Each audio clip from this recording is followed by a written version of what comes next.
ज्योति अपनी सच्चाई प्रकट होने दे। अपनी ज्योति अपनी सच्चाई प्रकट होने दे।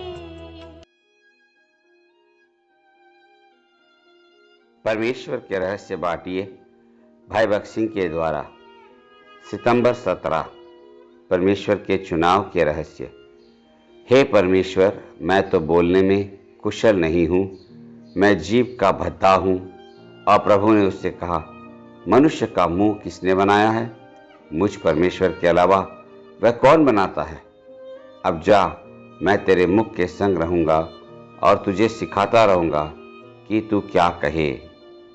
निर्गमन की पुस्तक 4 अध्याय 10 से 12 पद।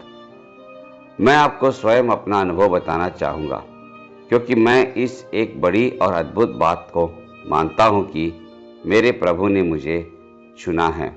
मैं यह भी चाहता हूँ कि दूसरे लोग भी यह समझ सके कि वह कितने सहज तरीकों से हमें बुलाता है और हमसे बात करता है, कि कहीं ऐसा न हो कि जब वह उन्हें बुलाए तो वे उसकी आवाज़ को सुनने से चूक जाएं। वर्ष 1930 में विनिपेग, कनाडा में मेरे मन फिराव के बाद मैं रविवार की सुबह एक सभा में गया। सभा समाप्त होने के बाद जब मैं बाहर खड़ा हुआ था, तब एक पुरुष मेरे पास आया और मुझसे हाथ मिलाया।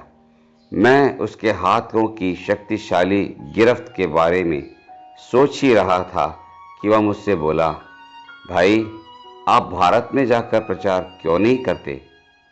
मैंने उसे जवाब देते हुए कहा, भाई, मैं एक इंजीनियर हूँ और मैंने इंजीनियरिंग की पढ़ाई में कई साल लगाए हैं। इसके अलावा मैं हकलाता और तुतलाता हूँ और मैं इतना घबराता हूँ कि थोड़े से लोगों के सामने भी खड़ा होकर बोल नहीं सकता। उन्हें देखकर मेरे घुटने आपस में टकराने लगते हैं। एक हकलाने और तुतलाने वाला व्यक्ति प्रचारक कैसे बन सकता है? उसने आगे कुछ नहीं कहा, लेकिन 2 साल तक उसके वे शब्द बार बार मेरे पास लौट कर आते रहे। मुझे उसके हाथ की वही मजबूत पकड़ और मेरे हृदय में उसके शब्दों की वही स्वर सुनाई देता रहा, आप क्यों नहीं करते? आप क्यों नहीं करते? मैंने प्रभु से कहा, प्रभु, मैं प्रतिज्ञा करता हूँ कि मैं अपनी सारी कमाई तुझे दे दूंगा। इतने रुपयों से तो बहुत से प्रचारक प्रचार के काम में लगाए जा सकेंगे, लेकिन तू मुझे प्रचारक मत बना। लेकिन परमेश्वर ने मुझसे कहा, मैं तेरा धन नहीं, तुझे चाहता हूँ। पूरे 2 साल तक ये शब्द मेरे पास आते रहे। यह वास्तव में एक रहस्य है कि परमेश्वर हमें क्यों चुनता है। यह इसलिए है कि उसका हम पर अधिकार है।